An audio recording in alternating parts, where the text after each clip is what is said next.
जय श्री राधे। आनंद आशुलिपि पत्र का अंक 35, प्रतिलेखन संख्या 18, गति 80 शब्द प्रति मिनट, कुल शब्द 400। प्रारंभ करें। अध्यक्ष महोदय, अनेक प्रकार के सामाजिक बंधन उन्हें आगे बढ़ने से कदम कदम पर रोकते थे। मान्यताओं और परंपराओं के कारण उन पर तरह तरह के अत्याचार किए जाते थे। इन सब से उन्हें संरक्षण प्रदान करने के लिए अनेक नए कानून बनाए गए। पुराने कानूनों में संशोधन किए गए। बच्चों और महिलाओं के समुचित विकास और उन्हें सुरक्षा और संरक्षण प्रदान करने की दृष्टि से संविधान में जो कानूनी प्रावधान किए गए, उनमें समय और स्थिति की मांग के अनुरूप समय समय पर परिवर्तन भी किए गए।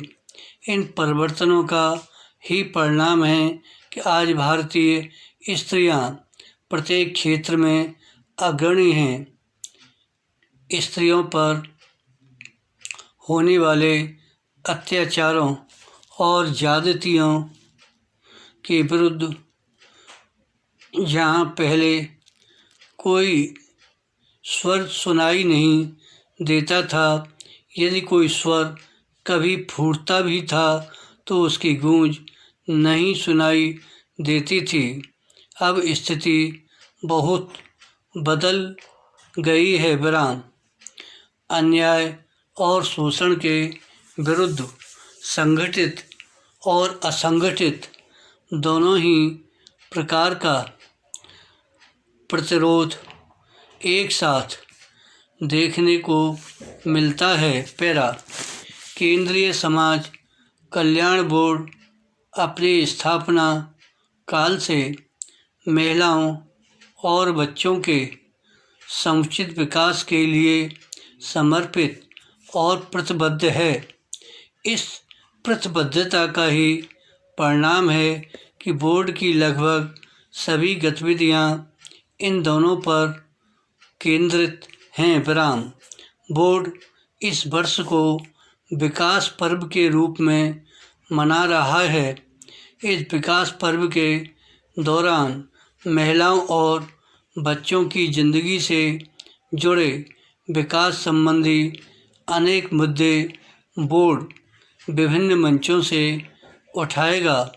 उन मुद्दों पर जन चेतना जागृत करेगा। विराम।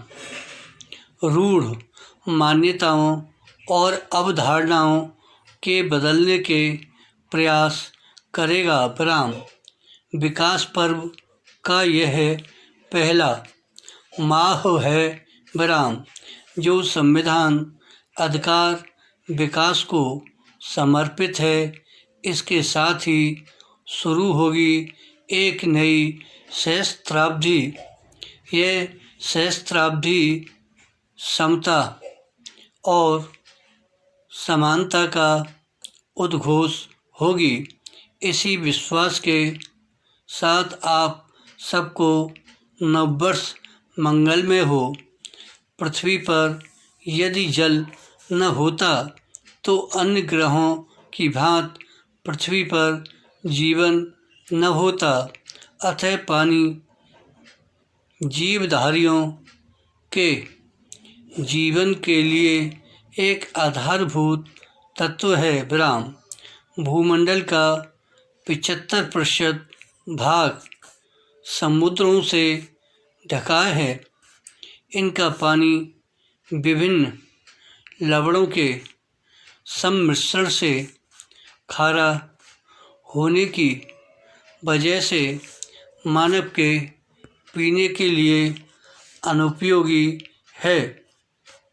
लगभग 20% जल ध्रुवीय क्षेत्र में बर्फ के रूप में है, जिसका केवल 1.0% शुद्ध जल जीव जगत की दैनिक क्रियाकलापों में उपयोग हो रहा है। नागपुर के वैज्ञानिकों के अनुसार हमारे देश में जल संपदा बहुत है। धन्यवाद।